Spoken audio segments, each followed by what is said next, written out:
Welcome to On Deck with Mercury. My name is Mercury Payton. I'm the town manager here in Vienna, Virginia. And tonight our topic is the town budget and priorities for the coming fiscal year, starting July 1, 2024, going through through June 30th, 2025. And joining me for tonight's discussion is our fantastic Director of Finance, Marion Serfass. Hi, how are you? I'm good, Mercury. We're happy to be here, broadcasting from Maggio Scorpios here in lovely Vienna. Yes. Thank you to Maggios for allowing us to meet here and be among some of our residents and citizens and patrons. So thank you to Maggios. So I hope that you're having an enjoyable springtime. This is our favorite time of the year. We talk about budget and numbers and dollars and how all that works together. So maybe before we get into the details of the 2025 budget, maybe explain the annual budget process and where we are right now in the process. Sure. The process begins in the fall with staff preparations and town council directions on priorities. During the winter, we involve council in work sessions where the town manager shares his proposed budget and specific details are shared so council can provide feedback. In the spring, we have a series of public hearings that the public can participate in. We just had some last night on April 8th regarding the budget and the water and sewer rates. And the second one set on the tax rate is on April 29th at 7:30 p.m. at Town Hall. And we hope that we see some residents out to let us know what they think about the budget. Right. Town Council considers all the comments in the public, and they've already been through the budget, and then they determine the final budget for the year. They're expected to adopt the final budget for fiscal year 25 at a final vote on May 20th. Fantastic. And so to kind of to recap all of that, so we start maybe about the fall, late fall, early winter, and residents always have an opportunity to let us know what they would like to see in the budget. They can email you or me or council members and let them know if there's something that's important to them that they want to include in the budget. Right. We would love to hear from more residents. We feel like we don't hear from a lot of residents. We know people are busy. Right. We know they have a lot in their minds, but we would love to hear from more people. Sure. And so while this is the time of year where we have our public hearing, as you just mentioned, we had one last night, and then we have one on April 29th, as you mentioned, on water and sewer rates. And then we also have work sessions. It may feel like that's the only time that residents can really speak, but they can speak all throughout the year. They can let us know what's important to them. And I think that's important for residents to realize that it's not just this time of year, but they should let us know all throughout the year what's important to them when we kind of collect that information, and then we try to move it into our budget process if there's something that the council wants to do. Sure, absolutely. Yeah. We're a small town, and that's the beauty of a small town. Right. We're accessible, hopefully. So speaking of the tax rate, the council has reduced the tax rate for a few years in a row. Will we see another tax rate reduction this year? Unfortunately, we will not. While we would really love to reduce the tax rate every year, there are several factors that influenced our decision to keep the tax rate stable at 19.5 cents per $100 of assessed value. First, we've got to keep the budget balanced. Then we're starting to see a little bit of lower assessments, home assessment values, which is the basis of the real estate taxes. We knew that. We expected it coming because we had several years of really large increases. Now the increases are slowing down a little, which lowers the amount of taxes. And then everyone knows what kind of inflationary pressure there is out there. The town has to buy fuel, and we've seen increases in utilities. Also we have to pay higher prices for supplies. We also have to borrow money for certain things, like to replace our fleet. And borrowing costs have increased dramatically. So all those things have increased our costs and have kind of prevented us from making a cut in the real estate tax rate. The last thing I want to mention is that 75% of our costs are for personnel costs. And those are the people who provide the services to town residents. And so we need to increase salaries in an equitable fashion to make sure that we can recruit and retain and recruit the best employees for Vienna. And so we need to pay our employees fairly, and we need to factor all that into. Sure. A lot of different and so all those factors boil down to a decision to keep the tax rate the same. Right. And I've been here since 2011, and one of the philosophies that we've shared and working together as a team has been to lower the rate, but lower the rate in a way that can be sustained for 12 to 24 months. And so We don't control all of the factors. We observe the factors, whether it's inflationary factors or housing market factors, interest rate factors, consumer price index, all those kind of factors. We have a 12 to 24 month window typically, trying to understand what the economy is doing. And we try to do the best we can to maintain the tax rate that we have and not raise it up. So we don't want to lower the rate and then in 12 to 24 months have to raise it back up again. And we've been successful the last 13 years or so, not having to raise the rate at all. Yeah, and that's something that maybe Mercury doesn't say enough, but we should be very proud that for the 13 years of Mercury's tenure, the tax rate stayed the same or has decreased. Right, and not to be confused with the rate in the bill. So for example, and I live here, you live here as well, and so just because the rate stays the same, our actual bill may go up or down depending on the assessment on our home. That's correct. So for example, I go, my wife says, oh, our assessment went up, you know, and even though our rate stays the same, you know, we do have a county tax, but then we also have a tax for the town as well. And so some of the years our tax bill has gone down, but many years they go up, but the rate is what stays the same. That's right. And the average resident in Vienna will see a $135 increase in their tax bill, but that's if you have an average assessed value. Right. So some may see less, some may see more. Right, right. And if someone has a question about their assessment, they should contact the county, right? That's correct. Right. And we can also, they can contact us and we can also help them find out where to call. Sure, absolutely. So what are our priorities and new initiatives that are included in this year's budget? Sure. Okay, well, we had a work session with council. This was an interesting year because this is our first November election. So we seated a council in January, and also in January we had council go over departments' new initiatives, which I thought they did a really good job because some of them were brand new on the job. They had a lot of data to absorb, and the departments laid out their initiatives. And the top three that rose to the top that we could fund in the budget were a new initiative that includes paid family and child care leave, which is going to be used from leave balances, has no budget cost, but may have a slight overtime increase. So really a low cost benefit that employees are going to like. And then we made two additions to help our employees on the night shift, as it were. One is we have police who work 24/7, and in that evening shift, if something goes wrong with their computers, we don't have a lot of support for them. So we're going to add an IT person in that night shift to help run our night meetings and also to help with the police, because they are very computerized. They have computer-aided dispatch, they have PCs, they forget their passwords because they're out there busy keeping us safe. So there'll be extra IT support for that. And additionally, we're going to add a night shift differential for the evening shift. And that's to keep us competitive with other jurisdictions around the region. We were one of the few that didn't do that.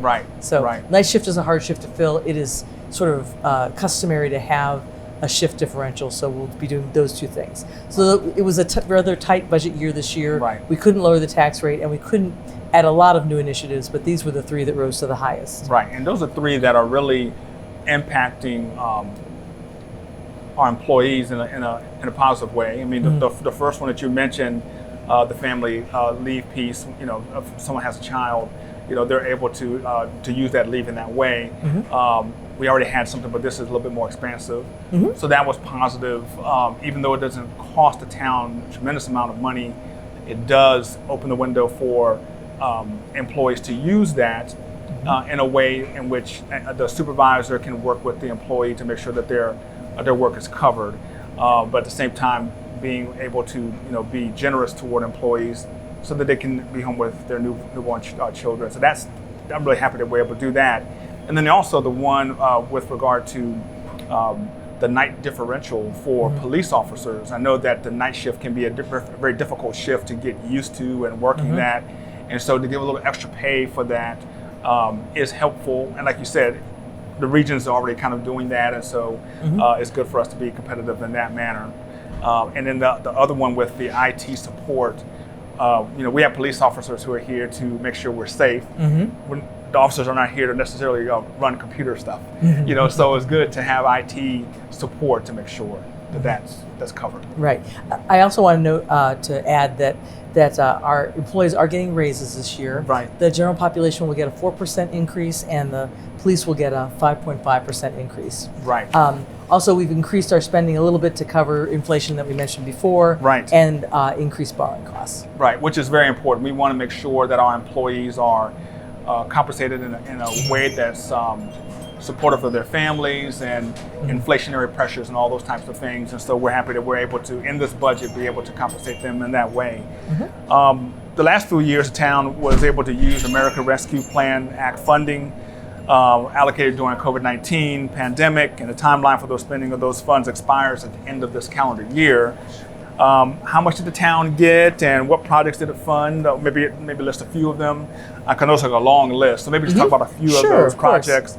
And how are those projects coming along? Sure. Just to clarify, we have to get them contracted this year, but we have So 2 more years started, to pay the right, bill. right. They have to at least get started. Right. So anyhow, we received $17 million, and we're really grateful for that. Yes.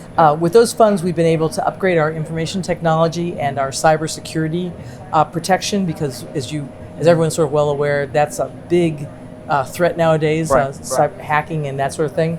We've been able to implement body cameras. We've made important improvements to our public buildings, most notably our 2 property yards and town hall. We funded park improvements, tourism initiatives, and we put significant funds into our water and sewer infrastructure and some sidewalk, drainage, and street projects. So getting those funds has allowed the town to start projects earlier than we had planned, which is a real benefit to us, and also to fund projects that we had identified but previously had no identified funding source. Right. So thank your congressman.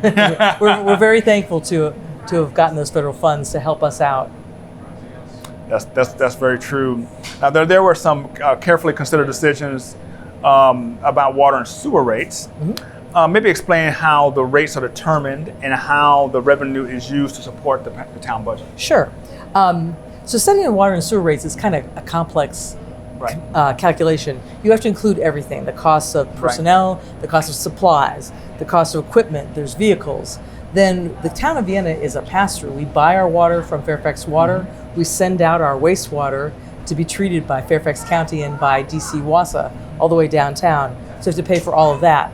Plus, we have to make sure that we have a reserve to keep our infrastructure, the pipes from which those 2 sources flow through, to make sure that they're in good shape. So for the past 6 years, we've relied on some expert guidance to advise us on what the best practices are for the industry and to help us develop a model for a rate structure. And what we're looking for is a rate structure that's fair, but still fiscally responsible. So we want to make sure that if a pipe breaks, we have enough money to fix that pipe. That one of the most important things we do, besides keeping our residents safe, is making sure when they turn the tap that clean, fresh water flows out of that. So we want to make sure that we set our rates at that level. It's unfortunate reality of life that on the East Coast of the United States and some older cities, that some of this infrastructure is old. It was developed, the Town of Vienna has existed since 1890. Its water system began way back then, but mainly developed after World War II. That was a long time ago. So there's a lot of aging infrastructure, and we want to make sure that that's safe. And so those fees pay for everything we do in the water and sewer fund. And the key there is we want to make sure our water's safe. So that's priority number 1. And we're watching what the rates are in the region, and some are higher, some are lower. It's just a fact of life. We want to make sure that our water is safe, number 1, and then we have to also invest in our infrastructure for the water lines, sewer lines. So we're constantly pouring those fiscal resources into our water lines and sewer lines. So I did there, pouring into. Yeah, I know, I like that. Water pouring into. Yes, I give you credit for the dad joke. I stumbled into that. But no, council's done a good job of recognizing that it's not popular or even pretty to put money under the ground. No one can see it, but it's important, and we made a commitment to do that. Absolutely. So this year's budget cycle winds down. We'll be keeping a close watch on economic indicators with an eye to the fiscal year 2026 budget. Currently, unemployment is down, which is always a positive thing, and inflation is cooling, and there's an election coming up in November. I know people are aware of that. And so that may or may not have an impact on the economy. What trends are you seeing in our local economy that will have an impact maybe on town finances? Sure, thanks. We keep a close eye on all those factors. I'm always trying to watch the news and look at things that are going on. But inflation and interest rates are really things that drive cost increases. The higher interest rates are driving the timing of when we borrow money to pay for things. Like, for instance, vehicles. We haven't been able to get vehicles lately. There's fleet vehicles are in short supply, so we're not going to borrow money for that at a high interest rate. So high interest rates sort of drive us to put off borrowing where we can. But on the plus side, we're earning a higher rate on our cash deposits, and the town does have cash deposits, and we were able to lock some of those into a longer term so we can reap those higher returns later. Correspondingly, I personally worried a little bit about the higher mortgage interest rates, and that may have a dampening effect on the residential real estate in Vienna. It does not seem to be the case, because it seems like Vienna is a very attractive location destination, and so that's sort of offset in some concern. I mean, there aren't a lot of new mortgages being originated, but people are able to move to Vienna anyway.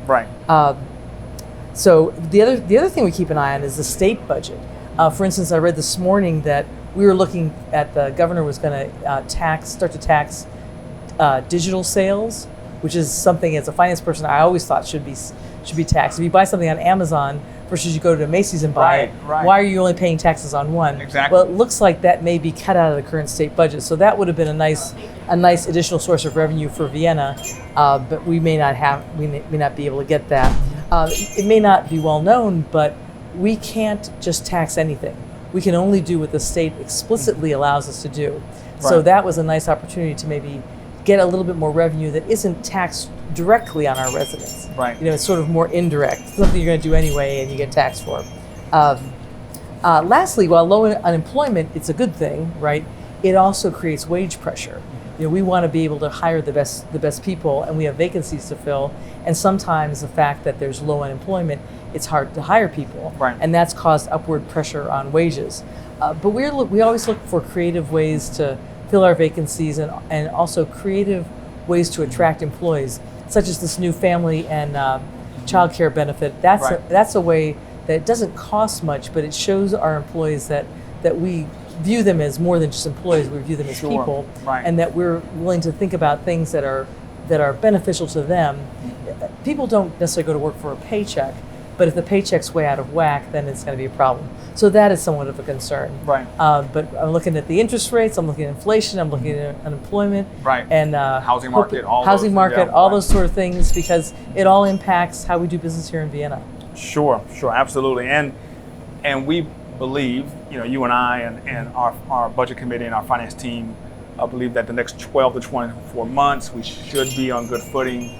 We think that this budget is a good foundation for just the next couple of years. I think we were worried about a recession. I think that worry's sort of gone away. There'll be some sort of soft landing. How severe that is, it's hard to tell. But it looks like Vienna holds its value, will keep holding its value, and keep being able to provide services that its residents really depend on. Sure. Now, financial forecasting is never easy, and we're fortunate to live in a community that supports its local economy and services. So I really appreciate you explaining all the intricacies that goes into preparing the budget timeline, talking about the water and sewer fund, and just the overall scope of the budget. Is there anything that you think that we should have talked about tonight that maybe we missed, that maybe will be good for those who are watching to know about? Nothing in particular, but just to re-emphasize that we're always willing to talk to residents. We're always willing to explain things. We want to make sure that residents understand that we want to be good stewards of public funds, and we want to make sure that they're getting the services that they really want. And I'm always open to. I would love it if you'd like me to explain something to you, because I would like to explain it to you. And I always enjoy talking to you, because whenever we talk about numbers and dollars and budgets and forecasting, you say it in such a way that it's understandable to me. I love the planning part and what the impact that these budget projections have on not just the town residents, but just the whole jurisdiction in our region as a whole. And I know you're at a high level and you make it so understandable to me. So I really appreciate how you're patient with me as we kind of walk through these. So it's really good working with you and planning all these things out. Agree. We enjoy talking about the budget. Well, yes, all year long. Yeah, exactly. So thank you so much. Thank you. It's my pleasure. Absolutely. Well, thank you for joining us today with On Deck with Mercury, and I hope you have a very enjoyable spring and look forward to talking to you next time. Thank you very much.